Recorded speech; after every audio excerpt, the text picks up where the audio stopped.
Olá, gente. Mais algumas questões de literatura do primeiro ano para nós revisarmos. E a gente começa com uma questão da UERJ, com uma canção muito conhecida do Cazuza, né? Chamada Ideologia. Vamos fazer menção também ao Roberto Frejá, porque a canção não é só do Cazuza. Ele cantou, né? Todo mundo associa a autoria, né, dessa canção para o Cazuza, mas o Roberto Frejá também é um dos autores dessa canção, e o nome da música é Ideologia. Né? Meu partido é um coração partido, as ilusões estão todas perdidas. Os meus sonhos foram todos vendidos, tão barato que eu nem acredito. Mas aquele garoto que iria mudar o mundo, frequenta agora as festas do Grand Monde. Meus heróis morreram de overdose, meus inimigos estão no poder. Ideologia, eu quero uma para viver. Ideologia, eu quero uma para viver. O meu prazer agora é risco de vida. Meu sex and drugs não tem nenhum rock and roll. Eu vou pagar a conta do analista para nunca mais ter que saber quem eu sou, pois aquele garoto que ia mudar o mundo, agora assiste a tudo em cima do muro. Meus heróis morreram de overdose, meus inimigos estão no poder. Ideologia, eu quero uma para viver. Ideologia, eu quero uma para viver. Nos primeiros versos, a palavra partido é empregada com significados diferentes. Esta repetição produz no texto o seguinte sentido. Bom, então a gente está trabalhando um conceito aqui que tem a ver com a literatura, né, que é a questão da polissemia ou da multiplicidade dos sentidos. A palavra partido, ela pode ser dividido, ou ao mesmo tempo partido pode ser um sinônimo de união, ou agrupamento ideológico. Então, o Cazuza e o Frejá se utilizam disso para fazer essa canção e estabelecer a sua crítica social, que ainda é muito atual. Essa repetição produz no texto o seguinte sentido. Letra A, revela o nível de alienação do sujeito poético. A palavra partido? Não. Meu partido é um coração partido, né? Os dois primeiros versos. Vamos botar o primeiro verso para a gente poder entender isso. Meu partido é um coração partido.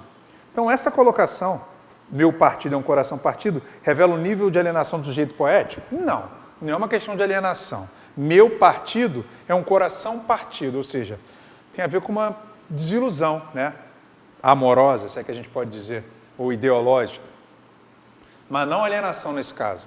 Letra B, reafirma a influência coletiva na esfera pessoal? Também não é por aí. Letra C, acrescenta elementos pessoais a um tema social? Não é a letra D. Projeta um sentimento de desencanto sobre a política. Coração partido, você está desiludido, tem um desencanto para com alguma coisa. Gabarito dessa primeira é a letra D. Vamos para a segunda da UERJ aí. Ainda em relação a esse texto Ideologia, que é uma música. Em duas estrofes, a expressão mudar o mundo é utilizada em um verso e repetida no verso seguinte entre parênteses. A repetição e o uso dos parênteses no contexto sugere que o eu poético, com o passar do tempo, foi levado a... É importante a gente lembrar que o eu poético é quem fala dentro do texto lírico, poético, tá? Ele seria narrador dentro da poesia, ele que conta a história, separa do autor. A repetição e o uso dos parênteses no contexto sugerem que o eu poético, com o passar do tempo, foi levado a um desvio de personalidade. Não é isso, né? Não é um desvio de personalidade. Mudar o mundo não é um desvio de personalidade.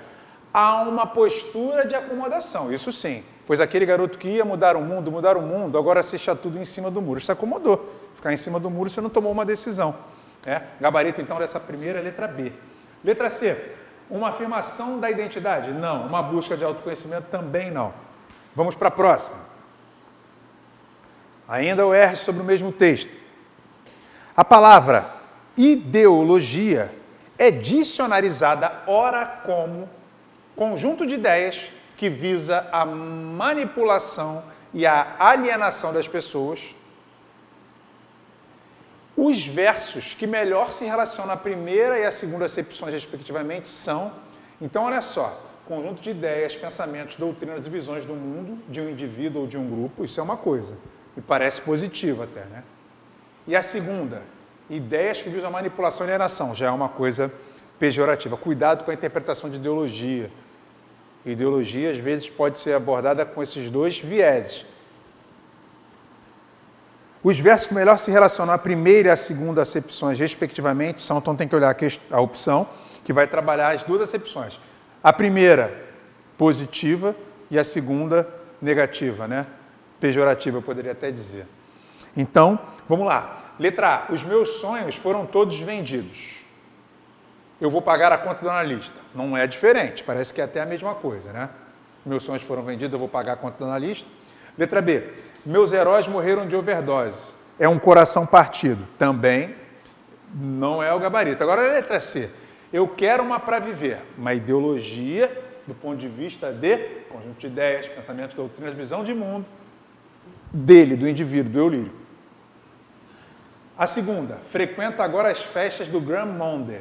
Aí parece ideia de manipulação, né? Você está frequentando as festas para poder seguir um determinado grupo ou alguma coisa nesse sentido. Gabarito, portanto, dessa questão é a letra C. Vamos ver a D. Meu sex and drugs, não tem nenhum rock and roll, mudar o mundo. Não é essa a resposta, o gabarito é a letra C. Vamos para a próxima.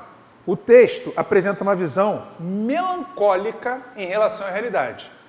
Esse tom melancólico, no conjunto do texto, constrói-se principalmente com o apoio do seguinte elemento. Qual elemento vocês acham que apoia essa ideia de melancolia? A menção à morte dos heróis, a crítica às estruturas da sociedade, o desejo da crença de uma ideologia ou a contraposição entre passado e presente? É a contraposição entre passado e presente, né? Era o que ele acreditava e o que aconteceu no presente, né, em relação às suas ideologias. Gabarito, essa então é a letra D. Vamos para a próxima, ainda sobre o texto.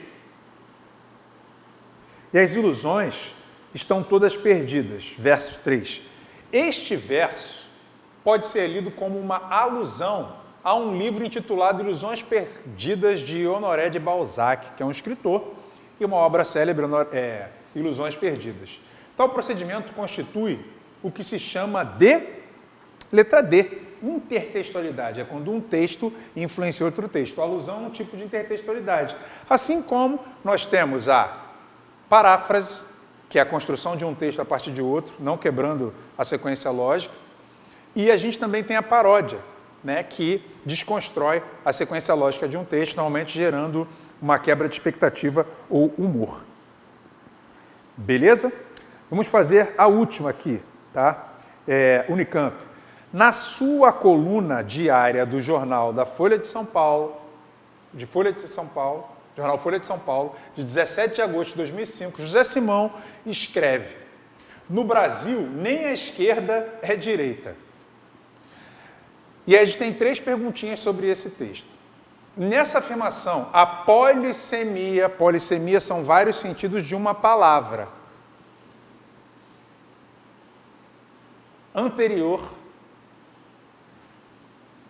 Nessa afirmação, a polissemia da língua produz ironia. Em que palavras está ancorada essa ironia? Nas palavras esquerda e direita, tá certo? Porque esquerda e direita pode significar direções ou ordens, né, ou vertentes políticas.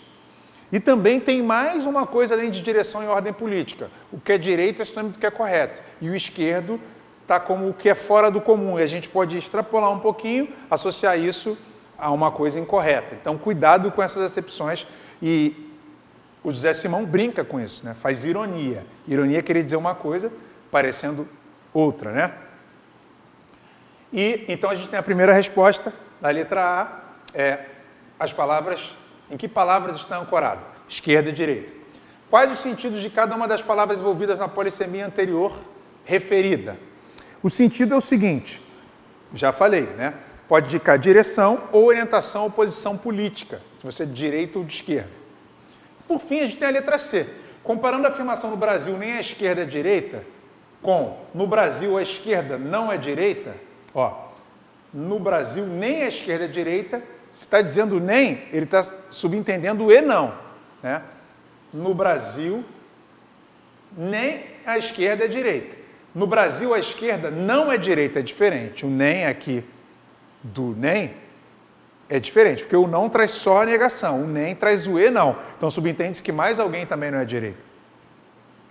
Qual a diferença de sentido estabelecidas pela substituição de nem e por não? Acabei de falar, né? Quando se diz não, a esquerda, orientação política, não é direita, ou seja, não é correta. Quando eu digo nem, ambas não são corretas, nem a direita, nem a esquerda. Um abraço, gente.